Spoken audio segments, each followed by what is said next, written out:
siang pemirsa, Akta Warta kembali hadir di sela-sela aktivitas Anda. Bersama saya Melinda Papuanita Uli yang akan menghadirkan berita-berita terkini dan teraktual. May Day, Jogja istimewa, UMR murah, tradisi gangster perlu diputus atau diteruskan. TPA Piyungan ditutup, Yogyakarta menuju bencana sampah, PMK berbagi berkah Ramadan melalui takjil. Ibarbo Park, destinasi wisata keluarga terbaru yang wajib dikunjungi. Harga emas terpantau melonjak, kini dijual dengan harga berkisar Rp1.299 per gram. Masyarakat mulai melakukan investasi dengan menjual atau membeli. Beberapa dari mereka membeli emas hanya untuk kebutuhan tersier. Jumat, 31 Mei 2024. Harga emas Antam kembali mengalami kenaikan yang signifikan. Fluktuasi harga emas seringkali dipengaruhi oleh berbagai faktor, termasuk ketidakstabilan ekonomi, inflasi, serta perubahan nilai tukar mata uang. Beberapa masyarakat menggadaikan emasnya karena kebutuhan ekonomi. Namun, banyak juga yang membeli emas terutama menjelang hari raya. Faktor dari kenaikan harga emas itu tergantung ya global ya Mbak ya. Global enggak pengaruh dari lokalan. Lokalan bisa juga naik turunnya itu tergantung dari permintaan. Jadi ekonomi ya, hukum ekonomi seperti itu. Tapi yang jelas ada patokannya itu tetap harga global. Untuk pengaruh hari raya atau dan sebagainya itu sebenarnya enggak signifikan. Itu cuman masalah orang butuh aja, kita butuh nyandang, kita beli perhiasan. Berita selanjutnya, memperingati Hari Buruh Sedunia, ratusan buruh dan mahasiswa di Yogyakarta melakukan aksi Long March di Jalan Malioboro. Massa melakukan orasi di depan kantor DPRD DIY, dilanjutkan menuju kawasan titik nol Yogyakarta. Rabu, 1 Mei 2024, massa yang didominasi buruh di Yogyakarta menggelar aksi dalam rangka memperingati May Day. Irsyad Ade Irawan, perwakilan dari Majelis Pekerja Buruh Indonesia MPBI Yogyakarta, mengatakan tuntutan yang disuarakan diantaranya perumahan murah, subsidi transportasi, pendidikan, serta meminta kepada Presiden dan Wakil Presiden terpilih untuk segera mencabut UU Cipta Kerja. Kementerian Tenaga Kerja harus segera mengadaptasi bahwa ekonomi kreatif semakin berkembang, maka perlu ada sekian peraturan perundang-undangan yang bisa mengatur para pekerja ekonomi kreatif termasuk seniman dan pekerja seni. Biasanya baik perusahaan, industri maupun negara sebetulnya itu tidak memberikan perlindungan kepada teman-teman trans. Perlindungan yang kami maksud adalah perlindungan untuk bebas dari diskriminasi, salah satunya diskriminasi berbasis identitas gender dan ekspresi. Berita selanjutnya berasal dari Dusun Sumberan, Kecamatan Ngawen, Gunung Kidul. Warga memprotes aktivitas tambang seluas 8,7 hektar yang diduga ilegal. Tambang ini berada di kawasan yang seharusnya dilindungi karena dikhawatirkan merusak lingkungan serta mengganggu mata pencaharian lokal. Tambang galian seluas 8,7 hektar di Dusun Sumberan, Tancep, Ngawen, Gunung Kidul diprotes warga karena diduga ilegal dan belum memiliki izin. Aktivitas penambangan telah dimulai pada 13 Mei 2024. Warga sudah melakukan penolakan dan mempunyai kesepakatan bersama, tetapi para penambang masih nekat melakukan aktivitasnya meskipun dokumen perizinan belum ada atau belum lengkap. Salah satu warga sudah mengirimkan surat dari Dinas Pekerjaan Umum, Perumahan dan Energi Sumber Daya Mineral DIY yang berisikan himbauan agar perusahaan tambang menghentikan aktivitas penambangan. Baik pemirsa, kami akan segera kembali dengan berbagai informasi lainnya yang kami tampilkan usai jeda pariwara berikut ini.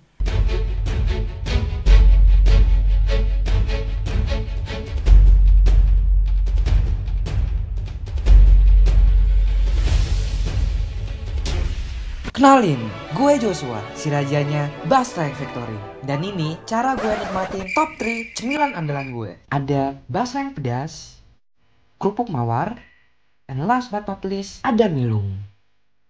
Basreng itu cocok banget sama mie kuah.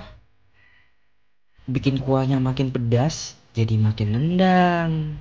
Bingung, mau gitu doang. Nah, tambah milung aja.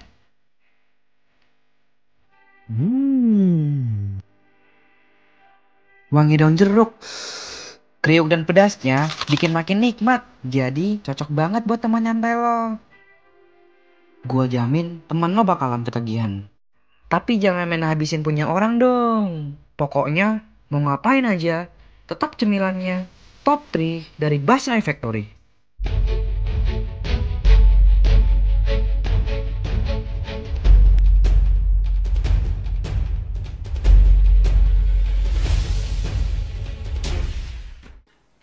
Pemirsa, dalam beberapa waktu terakhir, fenomena geng sekolah kembali mencuat dan meresahkan masyarakat. Meningkatnya jumlah insiden kekerasan dan intimidasi di lingkungan sekolah telah menimbulkan kekhawatiran besar. Mari kita kupas perkembangan terbaru mengenai geng sekolah serta upaya dalam mengatasi masalah ini.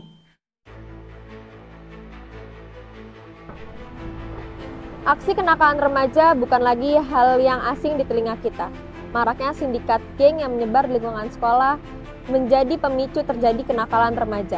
Berbagai upaya telah dilakukan oleh pihak terkait untuk mengatasinya. Namun, tradisi ini terus berlanjut.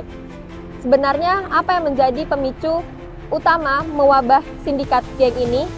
Dan apakah tradisi gangster ini perlu diputus atau diteruskan? Mari kita kupas tuntas bersama Akta Warta menggali gangster di lingkungan sekolah.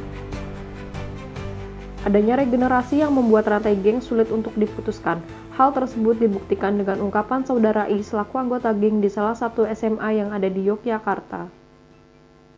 Awal mulai bergabung dalam geng itu diajak ke kelas, terus dirayu-rayu gitu, ya kayak ada sedikit paksaan gitu suruh masuk geng tersebut. Kegiatannya ya yang biasa tuh vandalisme itu. Terus mural tembok orang, atau yang lebih parahnya ke kelitih itu tiap malam, ya nggak tiap malam juga sih, kadang minggu sekali, paling parah itu. Kalau dulu itu cuman disuruh nyari kunci motor 3 itu ya, dengan cara itu kelitih itu, nanti kan korbannya jatuh, kuncinya kita cabut itu, ngumpulin 3 terus nanti kasih ke kakak kelas. Nah, kalau udah masuk gitu. Benarkah faktor utama dari keterlibatan anak di dalam geng adalah orang tua? Kami juga menanyakan hal tersebut kepada mahasiswa Magister Psikologi bidang pendidikan dari Universitas Erlangga.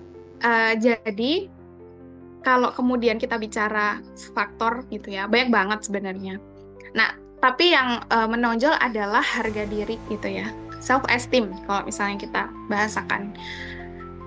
Ketika kita itu merasa bahwa self-esteem kita itu tinggi, kita itu merasa nggak pantas untuk melakukan hal-hal yang demikian gitu. Tapi kalau misalnya kita itu harga dirinya rendah, kita akan mencari berbagai validasi, ya kan, berbagai cara untuk membuat orang itu menghargai diri kita.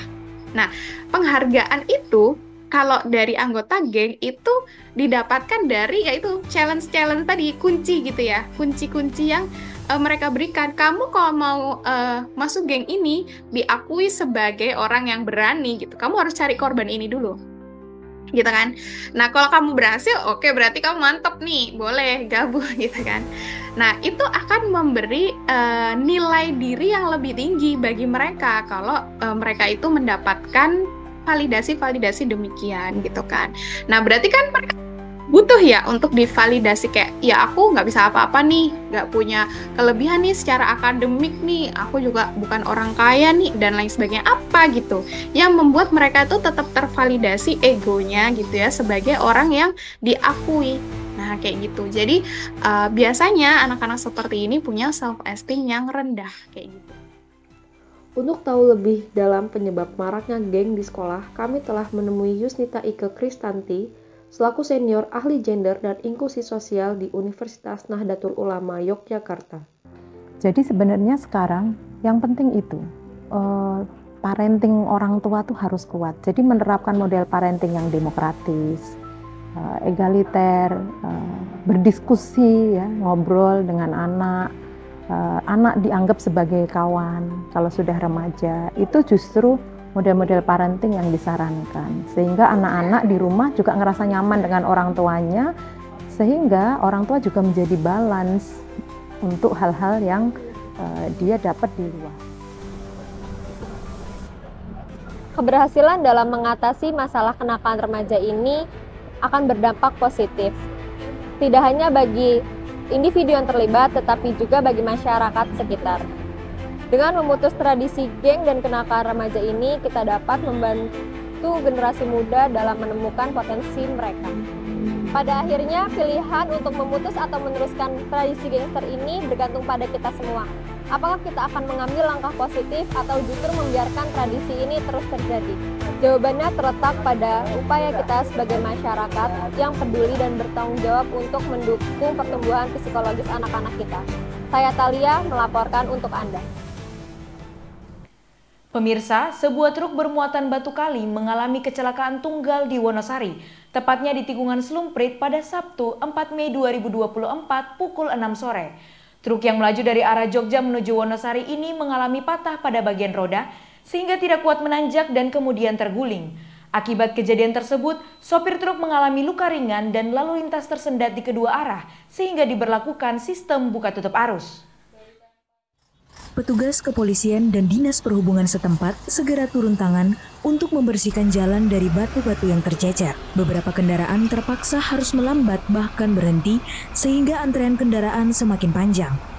Para pengguna jalan dihimbau untuk bersabar dan mencari alternatif rute lain agar terhindar dari kemacetan di ruas Jalan Wonosari.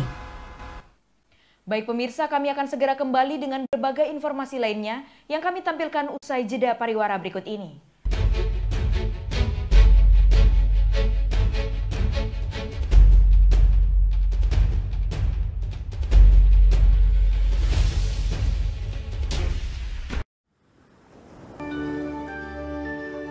Moonset Potri The Girl Series,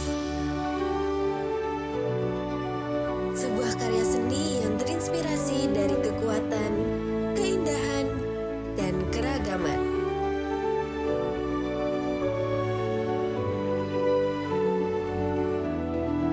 Menciptakan produk yang kaya dengan perayaan esensi setiap wanita. Perpaduan antara seni dan makna, menghormati kekuatan dan merayakan keindahan yang ada dalam setiap insan. Temukan keindahan dalam ketidaksempurnaan. Temukan kekuatan dalam perbedaan. Terinspirasi oleh wanita untuk wanita.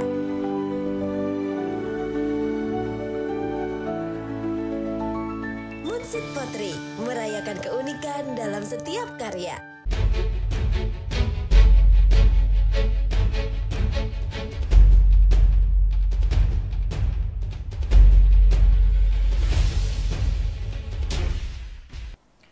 Pemirsa, kembali lagi bersama Akta Warta.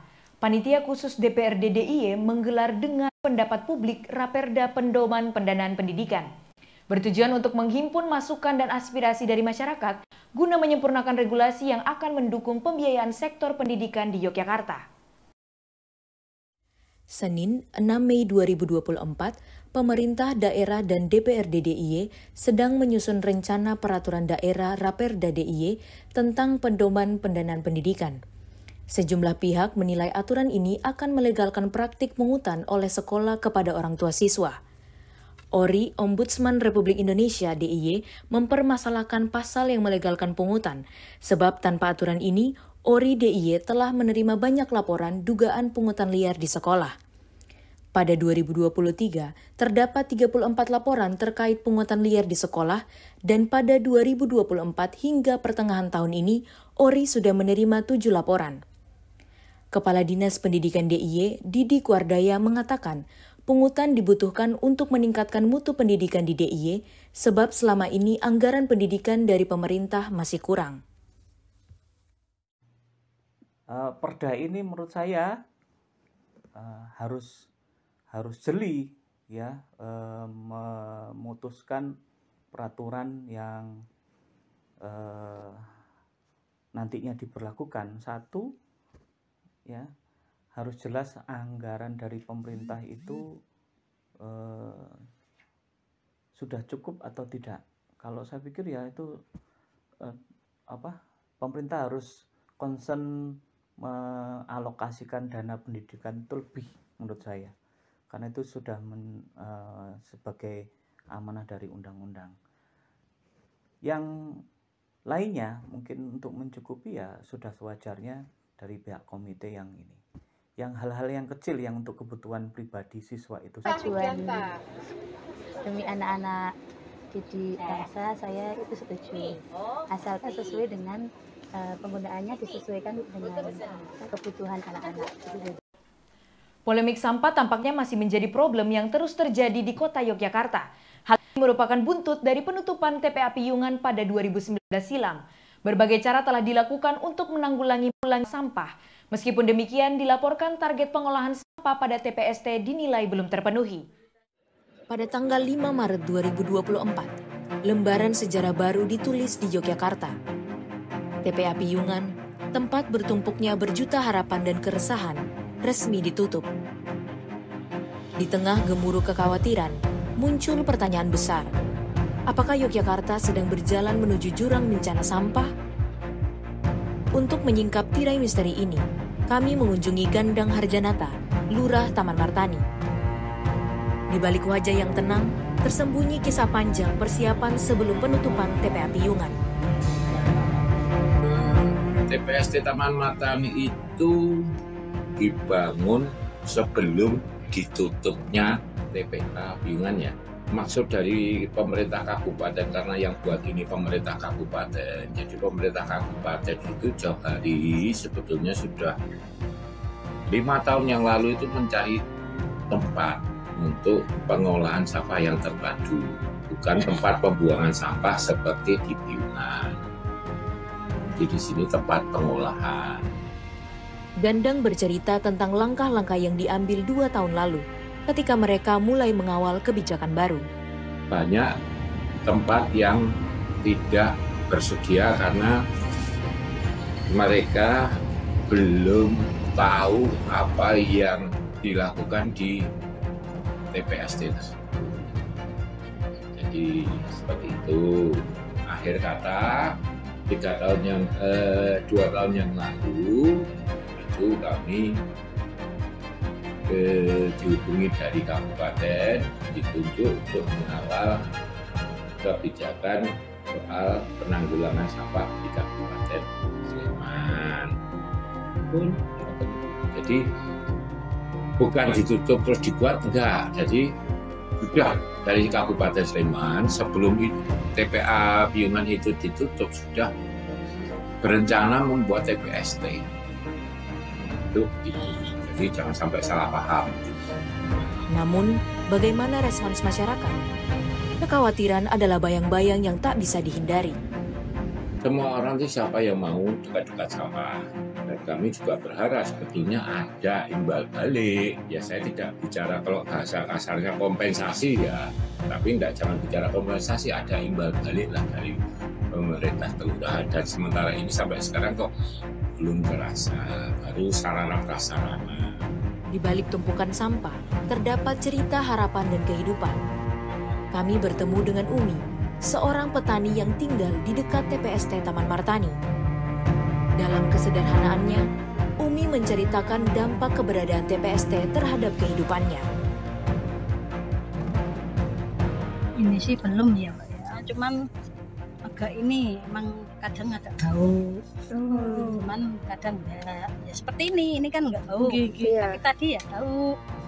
Jadi mungkin pas baunya itu pas dituang dari itu loh, dari truk mungkin, kemudian baunya kan menyebar. Kalau udah diolah seperti ini udah bau lagi.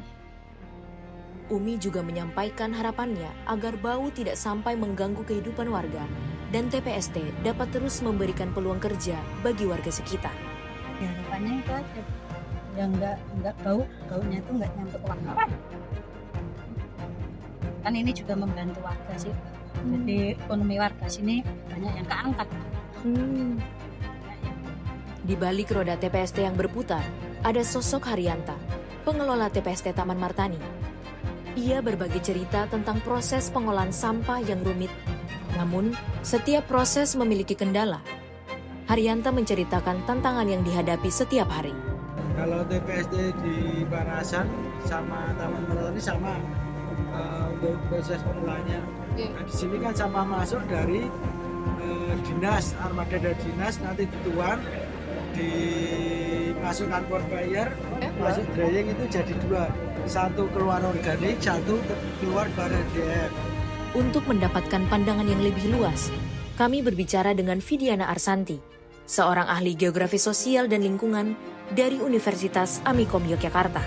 Memang semua wilayah itu seperti Taman Martani, mungkin permasalahan sampah yang ada di Provinsi Yogyakarta ini akan sangat mudah tertangani. Menurutnya, pembukaan TPSD baru sangat diperlukan. Vidiana juga menekankan pentingnya edukasi dan partisipasi masyarakat dalam pengelolaan sampah. Penutupan TPA Piyungan memang menantang, namun juga membuka peluang bagi Yogyakarta untuk berinovasi dalam pengelolaan sampah. Dengan kolaborasi antara pemerintah dan masyarakat, kita bisa berharap lingkungan yang lebih bersih dan sehat. Dengan demikian, Yogyakarta tidak hanya bertahan, tetapi juga berupaya menciptakan masa depan yang lebih hijau dan berkelanjutan. Sulu Sumurup Art Festival Jumangkah 2024 kembali digelar, menampilkan karya-karya perupa disabilitas dari Jogja dan seluruh Indonesia. Untuk lebih jelasnya, kita simak laporan dari Andira Maya Shiva.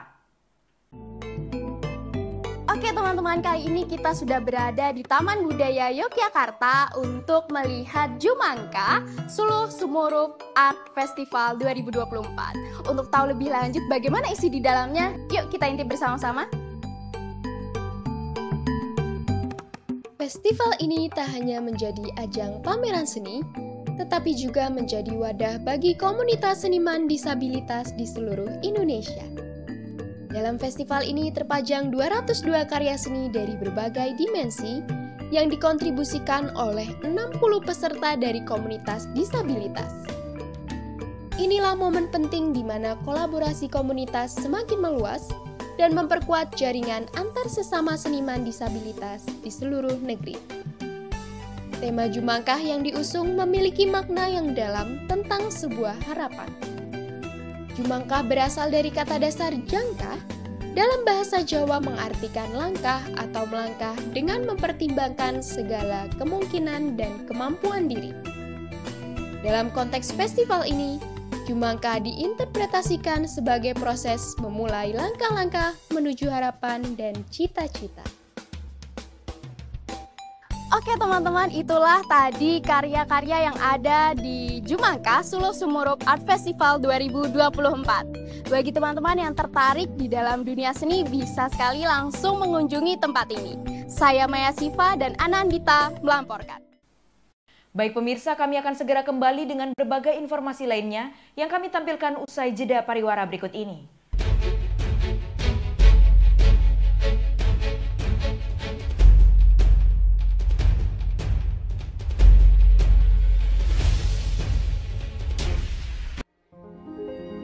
Di balik gemerlapnya berita, tersembunyi catatan kehidupan yang tak terbantahkan. Akta, sebuah jejak sejarah dari masa lalu yang muncul dalam wujud yang baru, bersatu dengan warta, pemberitaan aktual, untuk membentuk satu entitas, Akta Warta.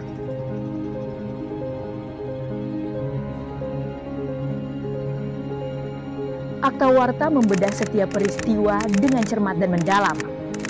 Dari catatan hukum hingga warta masyarakat, tidak ada yang terlewatkan dari pandangan tajam tim redaksi kami. Setiap momen, setiap kejadian, terukir dalam lembaran-lembaran berita yang disajikan secara tuntas dan objektif. Setiap Senin dan Rabu, tepat pukul 12 siang waktu Indonesia Barat. Bersama saya, Meilinda Papuanita Uli. Akta Warta, karena setiap catatan memiliki cerita dan setiap berita memiliki arti.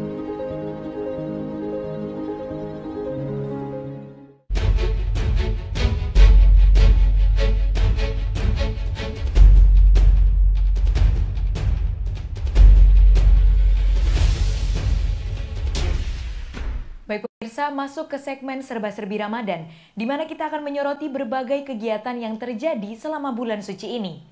Pemirsa, di Gria Sri Suparni Tawangmangu, Ganjar Pranowo menggelar open house kedua di Hari Raya Idul Fitri. Seperti apa suasana dan antusiasme warga di sana? Kita tanyakan langsung kepada Anda, Maya Syifa. Silakan Maya, bagaimana suasana open house hari ini? Baik Melinda dan pemirsa, suasana open house kali ini sangat hangat dengan antusiasme warga.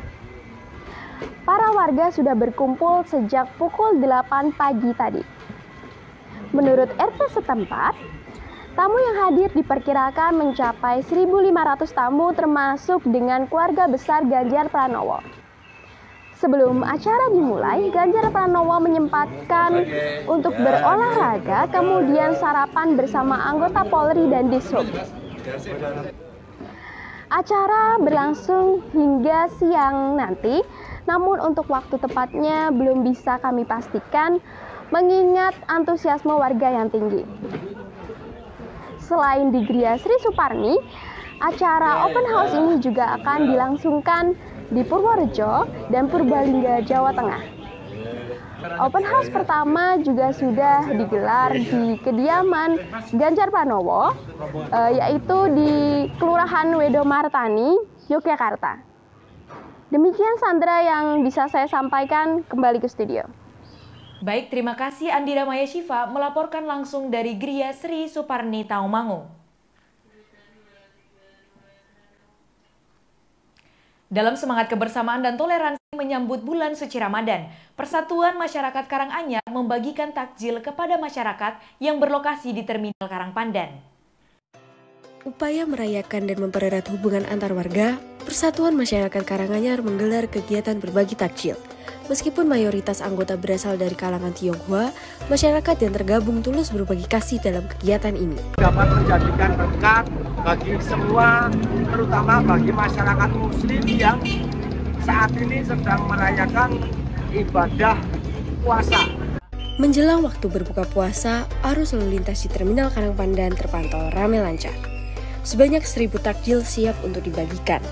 Puluhan anggota tampak berdiri di seberang jalan dengan menenteng takjil. Kegiatan ini menarik perhatian Camat Karangpandan, Zinung Wardana, yang menyampaikan apresiasinya atas semangat kebersamaan yang ditunjukkan oleh warga. Bulan puasa ini tetap terjalin kebersamaan, kekuatan, gotong royong, toleransi yang baik di wilayah Kecamatan Karangpandan. Dari Karangpandan, Talia Sela melaporkan. Baik pemirsa, kami akan segera kembali dengan berbagai informasi lainnya yang kami tampilkan usai jeda pariwara berikut ini.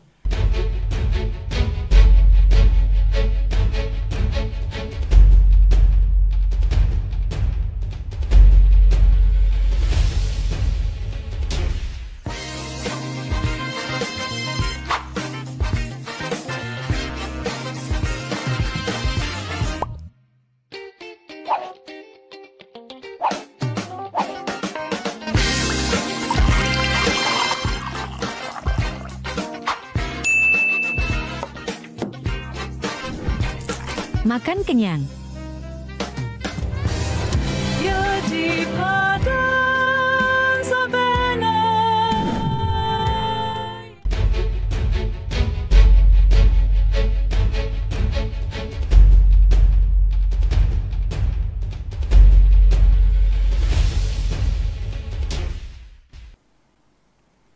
Berikutnya pemirsa, masih di daerah Yogyakarta. Pameran fotografi Rana Budaya kedua yang diselenggarakan di Taman Budaya Yogyakarta akan menampilkan 150 karya terpilih dari total 533 karya yang terdaftar. Pameran ini tidak hanya menjadi ajang apresiasi seni, tetapi juga upaya strategis dalam melestarikan dan memajukan kebudayaan Yogyakarta. Teman-teman, saat ini kita sudah berada di Taman Budaya Yogyakarta untuk menghadiri pameran fotografi Rana Budaya #2 yang mengambil tema Jalan-Jalan Culture. Mari kita lihat seperti apa di dalam. Rana Budaya #2 dengan tema Jalan-Jalan Culture menampilkan karya-karya fotografi yang memukau. Digelar di Galeri Seni Nusantara, pameran ini menghadirkan 150 karya fotografi dari seniman lokal dan nasional. Setiap foto bercerita tentang momen-momen berharga, tradisi, serta kehidupan sehari-hari masyarakat Yogyakarta. digelar untuk mengapresiasi kekayaan budaya Yogyakarta dan mendokumentasikan peristiwa-peristiwa penting yang terjadi di kota ini, mulai dari upacara adat, festival seni, hingga kegiatan sosial, semua terekam indah dari lensa fotografer berbakat. Baik teman-teman, itulah tadi berbagai karya yang sedang ditampilkan di pameran fotografi Ranah Budaya #2. Bagi teman-teman yang tertarik bisa datang mengunjungi pameran ini. Saya Gifta dan Pradit melaporkan. Baik pemirsa, berlibur ke Yogyakarta di akhir pekan tak lengkap rasanya jika tidak mengunjungi destinasi yang satu ini. Dikenal dengan aviarinya yang penuh dengan berbagai jenis unggas dan burung, pengunjung juga dapat berinteraksi secara langsung dengan koleksi satwa. Seperti apa keseruannya? Kita simak laporan berikut ini. Halo teman-teman semua, ada kabar gembira nih bagi para pecinta wisata di Yogyakarta. Telah hadir Ibarbo Park, destinasi wisata terbaru yang menawarkan petualangan yang seru untuk semua orang. Yuk mari kita jelajahi keindahan dan keasikan yang ada di Ibarbo Park bersama.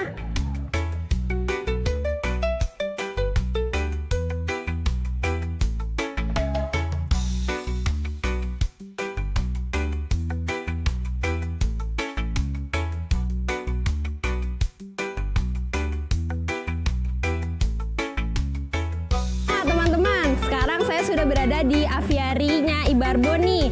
Yuk kita masuk ke dalam melihat koleksi unggas yang ada di Ibarbo Park.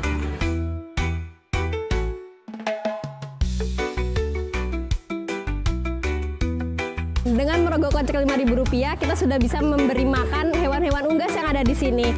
Yuk kita kasih makan.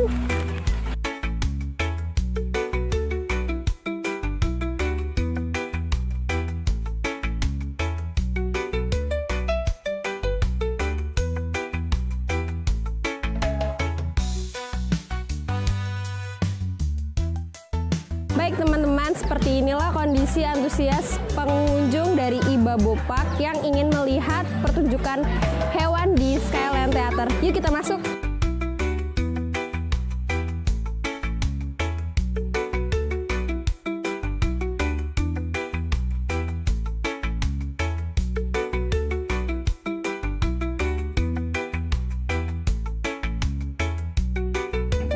Itulah liputan eksklusif kami tentang KSD Ibarbo Park. Jangan lewatkan kesempatan untuk mengunjungi wisata baru yang menakjubkan ini. Saya Talia Sela bersama dengan Raditya Purdatoro melaporkan untuk Anda. Dadah! Dan pemirsa, informasi tadi sekaligus menutup perjumpaan kita dalam program Akta Warta siang hari ini. Saya Melinda Papuanita Uli mewakili seluruh kerabat kerja yang bertugas mengucapkan terima kasih. Selamat beraktivitas dan sampai jumpa.